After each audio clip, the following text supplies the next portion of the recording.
Shalom Bapak Ibu Saudara yang terkasih di dalam Tuhan Yesus. Kembali lagi kita akan bersama-sama merenungkan firman Tuhan dari Renungan Bina Iman GKI Klasi Solo.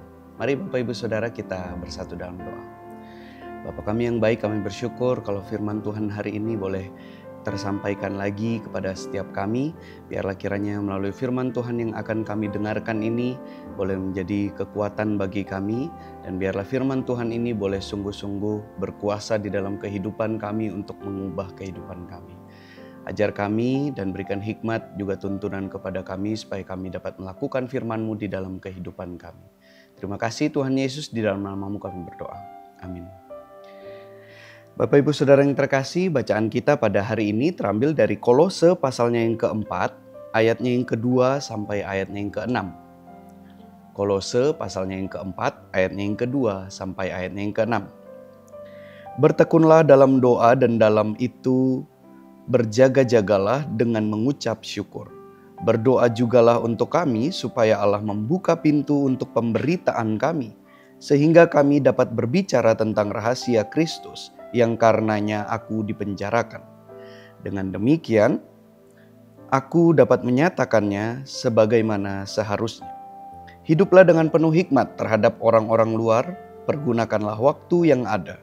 Hendaklah kata-katamu senantiasa penuh kasih, jangan hambar, sehingga kamu tahu bagaimana kamu harus memberi jawab kepada setiap orang.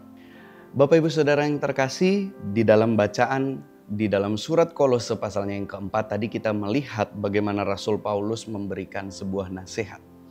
Kita tahu bahwa Rasul Paulus sering sekali mengirimi surat kepada jemaat-jemaat yang dikasihinya dengan maksud untuk menasehati atau mungkin memberikan masukan terhadap sesuatu permasalahan khususnya di dalam jemaat pada waktu itu.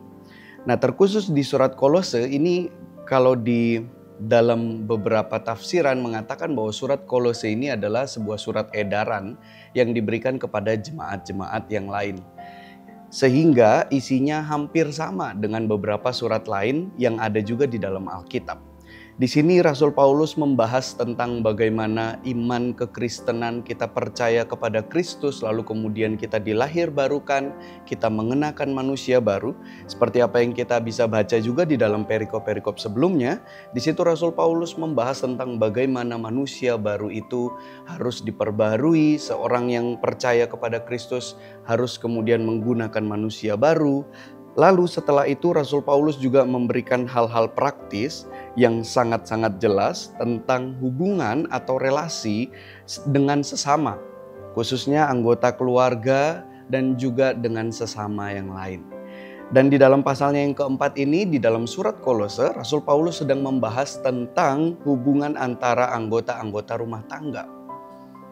Di dalam pasal 3 ayat 18 sampai ayat 25 yang juga tersambung di pasalnya yang keempat ayat 1 sampai 6.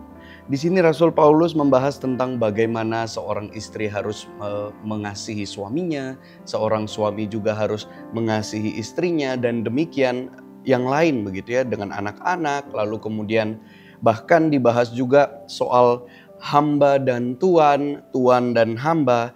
Dan di dalam ayatnya yang pasalnya yang keempat, ayatnya yang kedua sampai ayatnya yang keenam ini, Rasul Paulus juga masih memberikan nasihat tentang bagaimana kita menjalin relasi kita dengan sesama kita.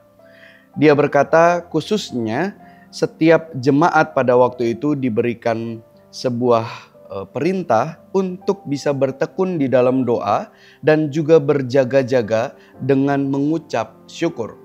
Khususnya pada waktu itu Rasul Paulus ingin didoakan supaya pemberitaan Injil itu bisa tersampaikan dengan baik. Di dalam ayatnya yang kedua sampai ayat yang keempat yang tadi kita bacakan, Rasul Paulus meminta supaya jemaat mendoakan pemberitaan Injil itu. Nah, Bapak Ibu Saudara yang terkasih, bukankah setiap kita juga memiliki tugas untuk bisa berdoa supaya pemberitaan Injil itu tersebar luas kemana-mana? Mungkin kita tidak bisa menjadi pelaku misi, begitu ya. Kita tidak bisa menjadi pelaku untuk pekabaran Injil, tetapi kita bisa mendoakan orang-orang yang mengerjakan itu, sehingga mereka bisa memberitakan Injil dengan baik dan juga sesuai dengan kehendak Tuhan. supaya melalui pemberitaan Injil semakin banyak orang yang mengenal Kristus. Demikian juga di dalam ayatnya yang kelima dan ayatnya yang keenam, Rasul Paulus menasehati jemaat di Kolose dengan berkata, hiduplah dengan penuh hikmat terhadap orang-orang di luar. Pergunakanlah waktu yang ada. Hendaklah kata-katamu senantiasa penuh kasih, jangan hambar, sehingga kamu tahu bagaimana kamu harus memberi jawab kepada setiap orang. Rasul Paulus ingin jemaat untuk dapat saling membangun dengan sesamanya. Orang-orang luar di sini adalah orang-orang yang mungkin pada waktu itu, karena jemaat di Kolose ini adalah orang-orang yang sudah percaya Kristus, tetapi masih tercampur dengan orang-orang yang ada di Kolose, orang-orang asli di Kolose begitu ya. Jadi orang-orang luar itu adalah orang-orang yang belum percaya Kristus. Jadi Rasul Paulus menasehati jemaat supaya jemaat itu dapat juga membangun hidup dengan penuh hikmat bersama dengan orang-orang yang belum mengenal Kristus. Di sini mungkin kita bisa mendapatkan kesan bahwa Rasul Paulus meminta jemaat untuk meningkatkan toleransi mereka terhadap orang yang lain. Tetapi bukan kemudian kita mengiyakan segala sesuatu yang mereka percayai. Kita tetap mengajarkan mereka apa itu kebenaran, apa itu Kristus kepada orang-orang di luar.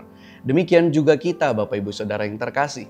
Bukan hanya mendoakan supaya pemberitaan Injil itu berjalan dengan baik, melainkan bagaimana kita juga bisa hidup bersama dengan orang-orang yang belum percaya dan kita bisa hidup dengan baik, kita penuh hikmat, bahkan di sini dikatakan kata-katamu penuh dengan kasih, jangan hambar.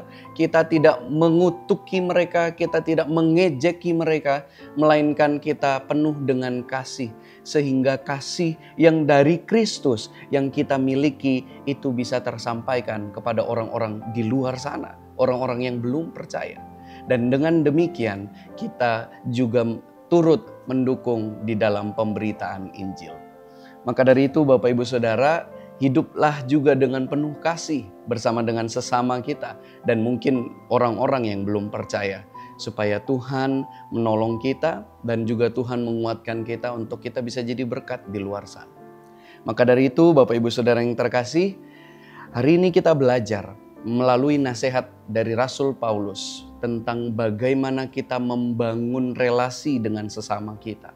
Bukan hanya sekadar membangun relasi supaya kita dekat, kita lalu kemudian menerima segala sesuatu apa yang menjadi pikiran-pikiran mereka dengan begitu saja, melainkan kita juga tetap berhikmat untuk menyampaikan kebenaran, berhikmat untuk menyampaikan kasih Kristus kepada setiap orang yang belum percaya, yang mungkin kita temui.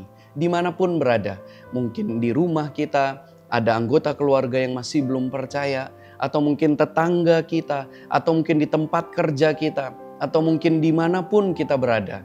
Mari kita sebarkan kasih Kristus itu, supaya semakin banyak orang yang datang kepada Kristus, mengenal Kristus, dan mengikutinya dengan setia. Kiranya Tuhan menolong dan memberkati kita semua. Amin. Mari kita berdoa. Bapa, kami bersyukur kalau pada hari ini firman-Mu boleh mengingatkan kami sebagai anak-anak Tuhan, supaya kami dapat berdoa bagi pemberitaan Injil dan juga kami boleh melakukan pemberitaan Injil itu kepada sesama kami. Mungkin kami tidak bisa berapologetika, kami tidak bisa menggunakan ayat-ayat Alkitab dengan sedemikian rupa, kami tidak bisa mengemasnya dengan baik, tetapi kami yakin dan percaya Tuhan, ketika kami sungguh-sungguh mengalami kasih Kristus itu, kami mau sampaikan kasih Kristus itu kepada sesama kami dan juga bahkan kepada orang-orang yang belum percaya. Tuhan tolong kami, Tuhan kuatkan kami. Di dalam nama Tuhan Yesus kami berdoa dan bersyukur. Amin.